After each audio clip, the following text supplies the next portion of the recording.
Hello, this is Pat Cahill from Pat Cahill Metalworks, and today I'm going to be making an interesting little cuff. I call it a twisted cuff, and I have this little template that I made. It allows me to mark where I'm going to be scoring and then sawing. So I have these little marks 1 inch from the end and marks about 6/37 from the end. Okay, so now I'm just going to scribe it with a ruler in my scribe. This will tell me exactly where to saw it.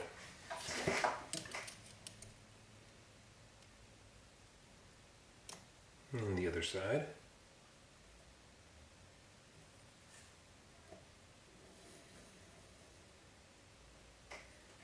Okay, so now I'm going to saw that out along the scribe lines, and we'll go from there.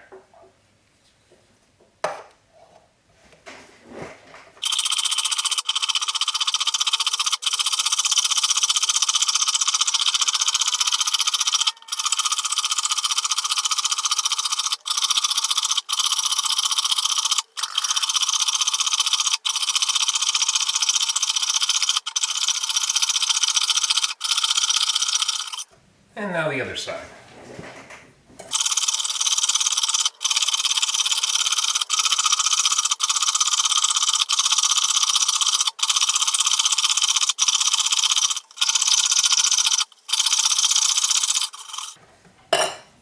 Okay, there we have it all sawed out.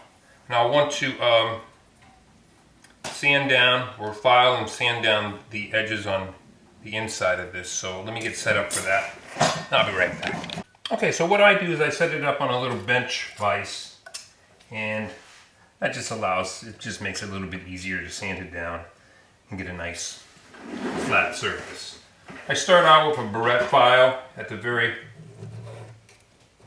edge.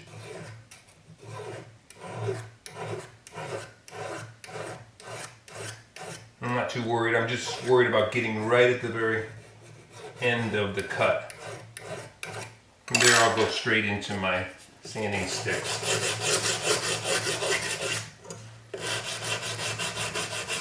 You might need to hold it down for these when you're doing this part of it, just so it doesn't wobble all around.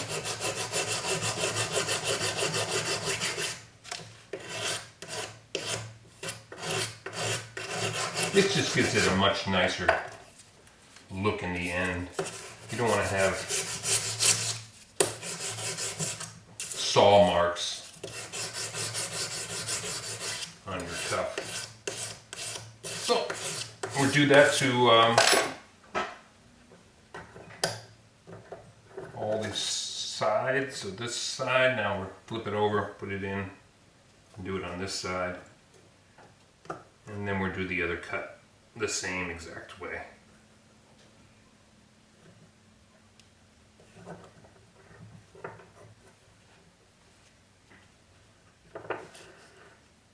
I turn it around like this so I can see it better right at the end. Get that done with your barrette file or any file. It's nicer to use a smaller one. And of course you could do this with just a file too. You don't need to be using sanding sticks.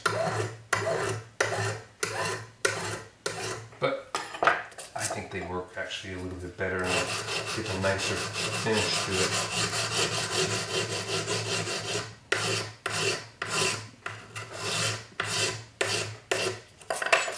Okay.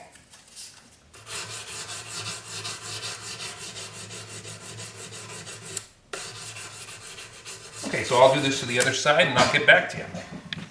Okay, so that's all nicely cleaned up, and what I've done is I've used my center hole punch to put little marks here and here where I'm going to drill 1mm holes into it.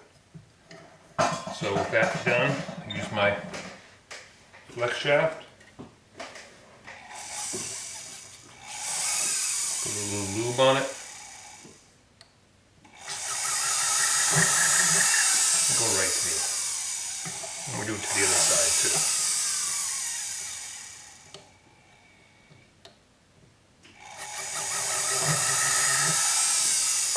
Okay, so now we want to bend this over,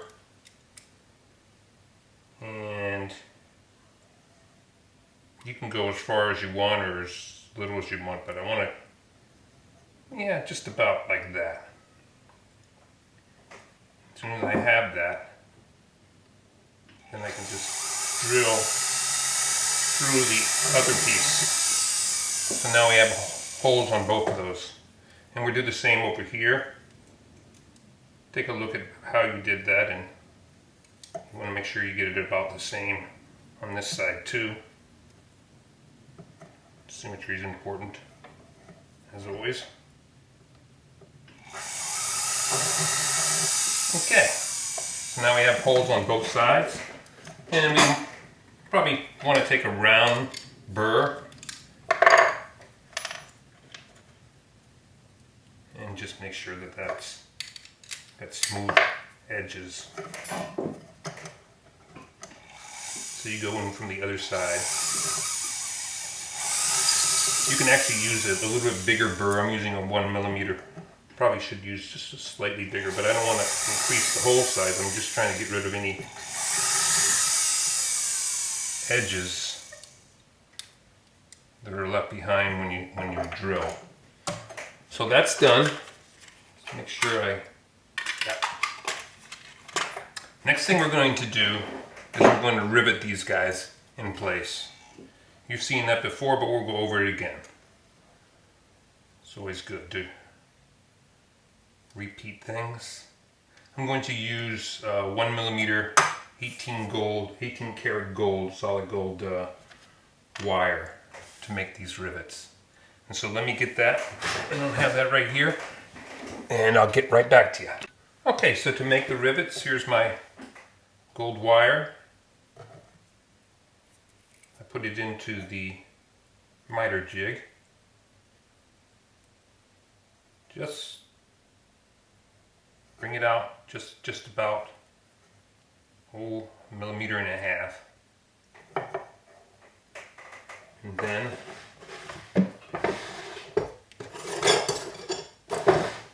file it. We have a flat surface. And then I'm going to hammer it so I mushroom the top, which will be the bottom later on. I'm looking for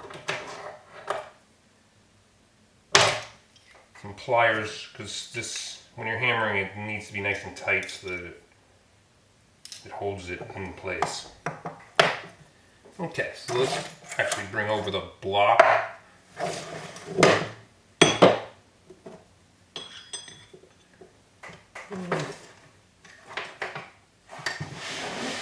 I can find my hammer.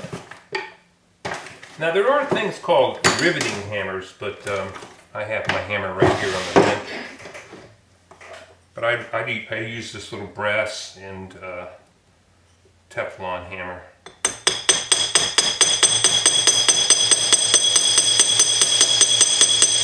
Alright, so you hammer it down so you have a nice flat surface and it's mushroomed out. I'll show you that as soon as I get it open.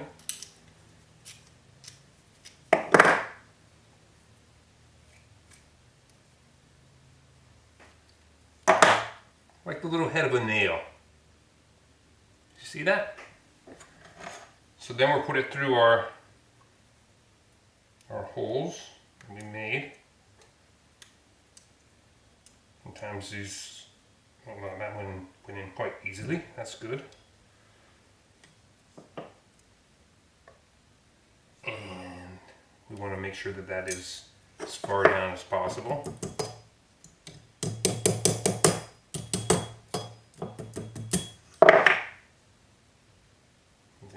that's good. I'll just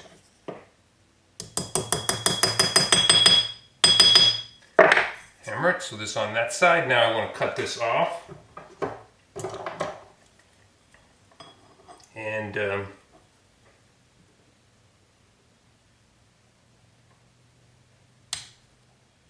only big well, there's a lot of big mistakes.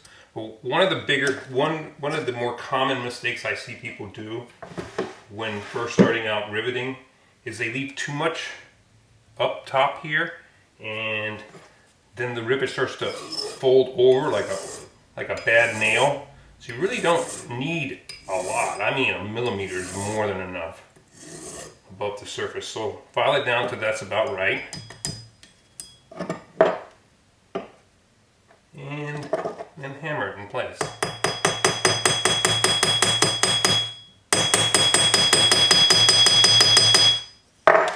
Okay, so that's one, and then we'll do the other side.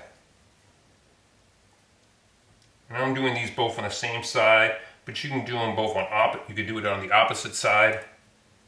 I'm going to do it both on the same side for this one. And there's a lot of variations on this cuff, and I'll show you them later. But let's get this other rivet done, and I'll be back with you. So now we have our start of our cuff, and what I'm going to do is I'm going to smooth out the edges so it's nice and rounded. I wait till I'm already have riveted it to do this, because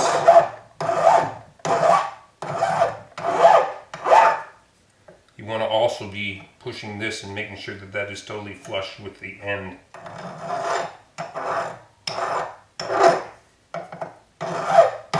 Okay, on the other side now. One thing I probably should have done before I did all this is put my mark on it. But that should still be okay. I can do it here now. Let's see now, which way am I going to do this? I'm going to go make it easier because of the way, since I did that beforehand, I'm going to have the rivets on the inside. You can have it bent this way so the rivets or this piece is on the outside, or you can have it that way. I think I'm going to have it that way. Why not? So this will be the back. Let's mark it.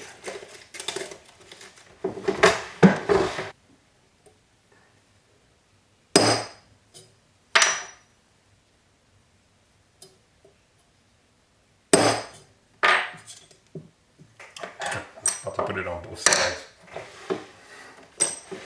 No need for that. Okay, so the next part is to form this into a cuff. So meet me over at my Bracelet Mandrel and we'll do that. I'll be right back. Okay, so we're over here.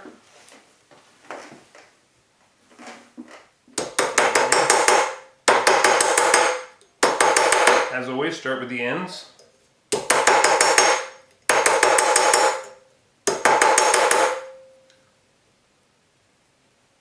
And then you can get in the middle, bring it around with your hands first.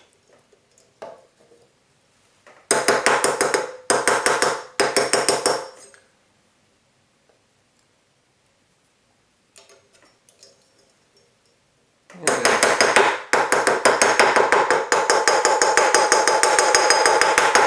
give it a nice oval.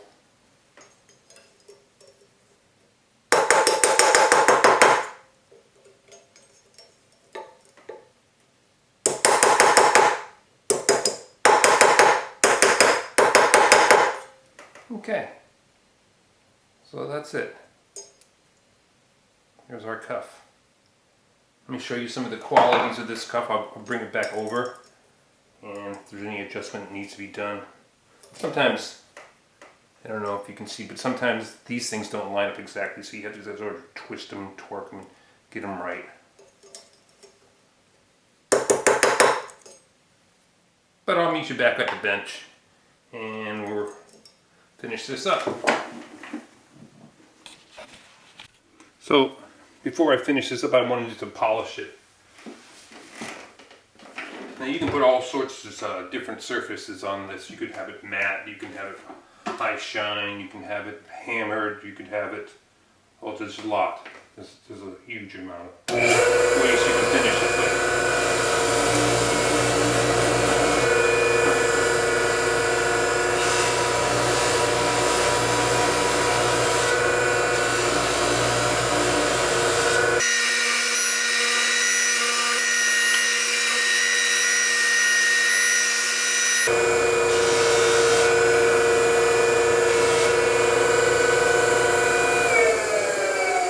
Inside next, but no matter what type of finish you're going to put on it, it's always nice to actually start out with a nice polished finish.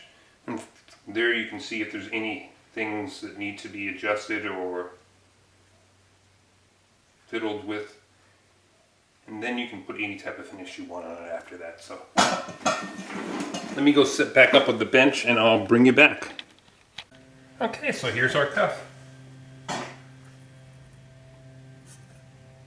Now you can do some other things with this template. You can, as I said before, you can you can put the things going on the outside, and that gives it. Oops, that's the wrong one. This one on the outside gives it a slightly different look. This one's also matte, but so the tabs are on the outside versus the inside. That's one way to do it. And the other thing you can do, this is a little trickier, but it looks really good as you actually weave the pieces. So you weave one small piece in between and come out this side, and the other small piece you weave and you come out that side. Hope you could see that. It might have been, basically you're just weaving it, but it gives it a really nice effect. So there you have it. 3 different types of cups you can make. Similar, but different. Different look each one. Well, thank you for watching, and I hope to see you again sometime. And I hope you learned something too. So, thank you. Goodbye.